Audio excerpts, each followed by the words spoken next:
La Volvo S60 de deuxième génération et la V60 de première génération ont été lancées en 2010. Leur production s'est arrêtée en 2018.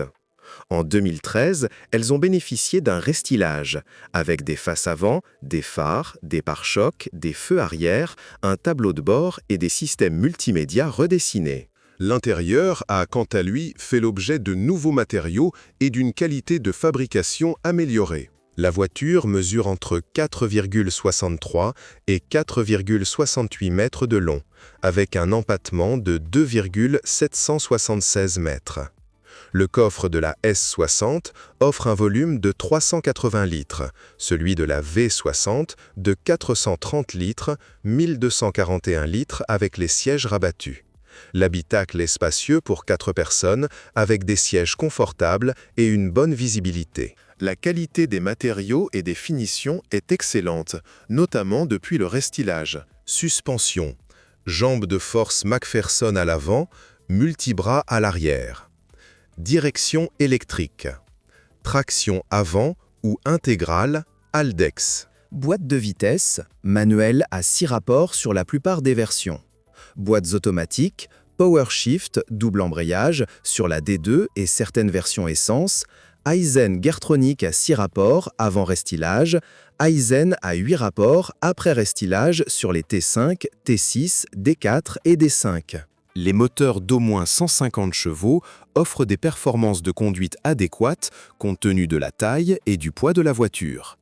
Les moteurs moins puissants risquent de manquer de puissance, même si les turbodiesels sont capables de gérer ce véhicule. Seul le moteur diesel 1,6 litres pourrait constituer une option intéressante pour ceux qui privilégient avant tout la consommation de carburant.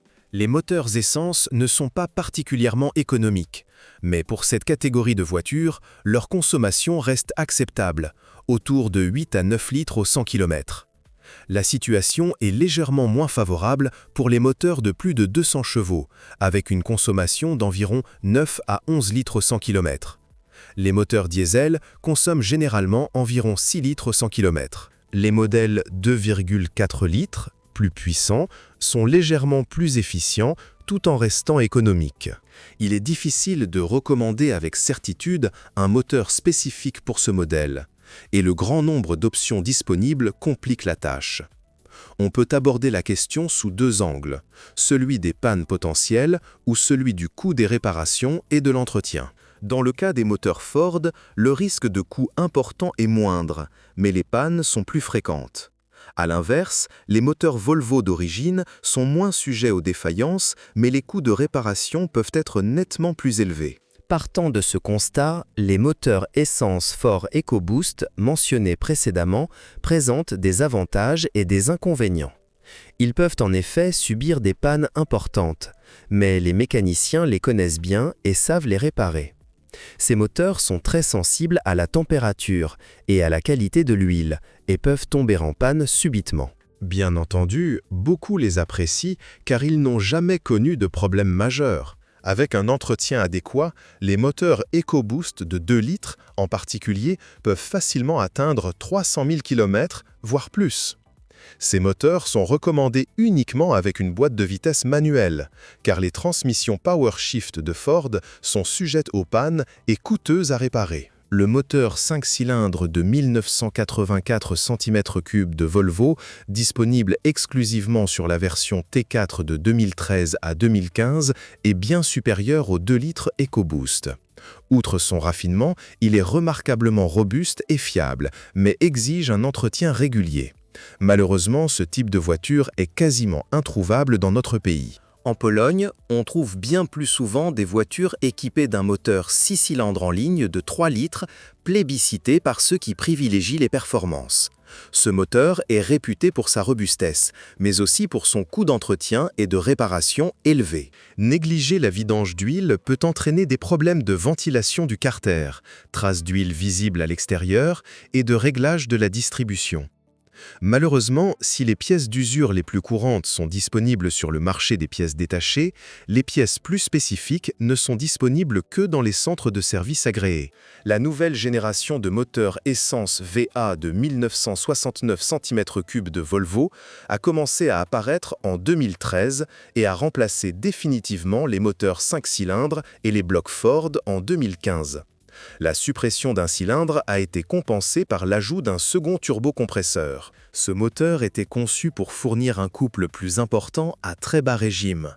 Par exemple, la version T4 de 190 chevaux délivrait 300 Nm dès 1300 tours par minute. Cette conception équipait également la version Polestar la plus puissante, forte de 367 chevaux. Son couple, à 470 Nm, était particulièrement impressionnant. Un moteur plus petit, de 1498 cm3, appartenait également à cette même famille de moteurs. Les premiers modèles VEA, jusqu'en 2016, souffraient de problèmes de ventilation du carter et de consommation d'huile. Les modèles ultérieurs ont bénéficié d'une conception améliorée. Ces moteurs sont généralement robustes, mais nécessitent des vidanges d'huile régulières tous les 10 000 à 15 000 km et une huile de bonne qualité. Dans la gamme diesel de Volvo, le moteur 2,4 litres D 5 cylindres en ligne est considéré comme l'un des plus performants. Il est réputé pour sa robustesse et son dynamisme, avec une consommation moyenne de 6 à 8 litres au 100 km. L'allongement de la chaîne de distribution se produit généralement entre 250 000 et 300 000 km. Son remplacement coûte entre 950 et 1 400 €. Le système EGR, le filtre à particules diesel, FAP, et le turbocompresseur nécessitent une attention particulière lors des courts trajets. Moteur D3, D4, 2.0 R4, problème de FAP, vanne EGR, turbo et volant bimasse. Moteur D2, 1.6, performance faible, problème de filtre à particules et de turbo. Boîte de vitesse, manuel 6 vitesses, robuste. Automatique, Aizen 6 et 8 vitesses, très performante avec vidange d'huile régulière. PowerShift, faible durabilité, remise à neuf, 1 800 € à 3 000 €. Suspension, les cils en bloc, les biellettes de barres stabilisatrices et les amortisseurs s'usent après 100 000 à 150 000 km.